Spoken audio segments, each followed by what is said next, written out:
us say time and again to save, save, save within your 401k. But guess what?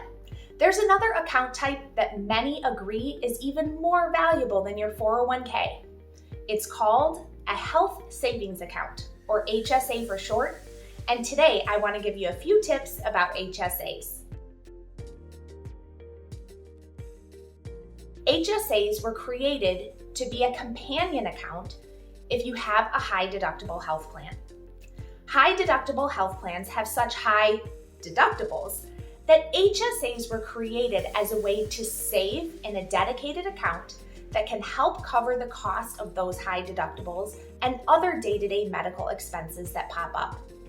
Now, it's important to save in an HSA if you have a high deductible health plan so that when those expenses pop up, you're able to cover them out of that dedicated HSA account so that your monthly budget isn't otherwise disrupted.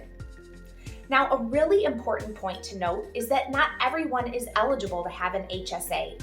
You must be participating in a high deductible health plan in order to be eligible to have a health savings account. So for those of us who might still be in an HMO or a PPO, we can't have one. But it's still important to listen to this video because after hearing about the benefits of an HSA, you may just want to give a little more consideration to that high deductible health plan next time your benefits enrollment rolls around. The two biggest costs that most of us will face throughout our lifetime are healthcare and retirement. And the HSA uniquely addresses both of these financial needs. The HSA allows us to save money, invest it, and then take it out and pay for qualified medical expenses at any time during our life. And the best feature of an HSA is that it is triple tax advantage, which is a fancy way of saying you don't pay taxes on the money that you contribute to it, you don't pay taxes on the growth of those funds over time, and you don't pay taxes if you take the money out to use it to pay for qualified medical expenses. It is the only account of its kind that is triple tax advantage, which is why so many of us should be racing to get an account like this. Now, I do know that some of us could be leery about saving money for medical expenses in an account where we're not quite sure how those expenses will add up over the course of a lifetime. Is it possible that you could get to retirement and had saved too much in your HSA? The great news is if you reach retirement age and have a surplus, you have options.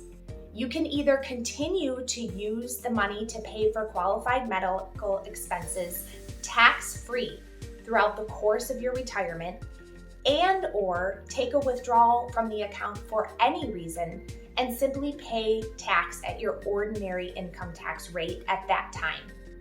That withdrawal would look and feel very similar to a withdrawal from a traditional retirement plan.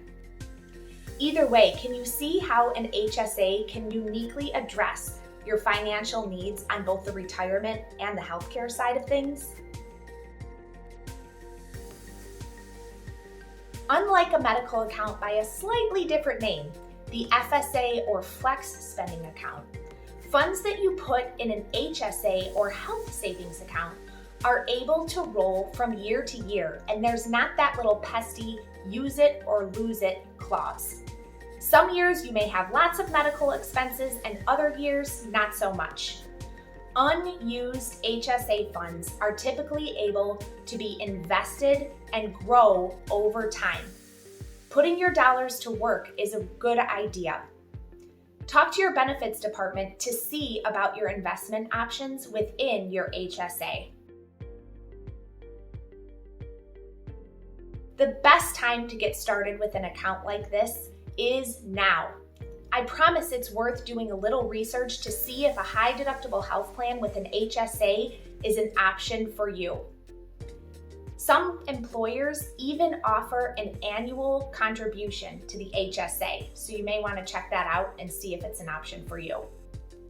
At SRP, we typically recommend the following savings priorities. First, save in your retirement plan so that you maximize the employer match if one is available to you. Next, consider saving up to the IRS limit in a health savings account.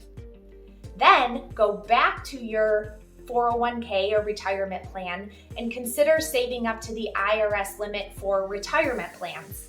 And then finally, if you have excess money to save, consider some additional outside investment options. Thanks for spending a few minutes with me today to learn about health savings accounts.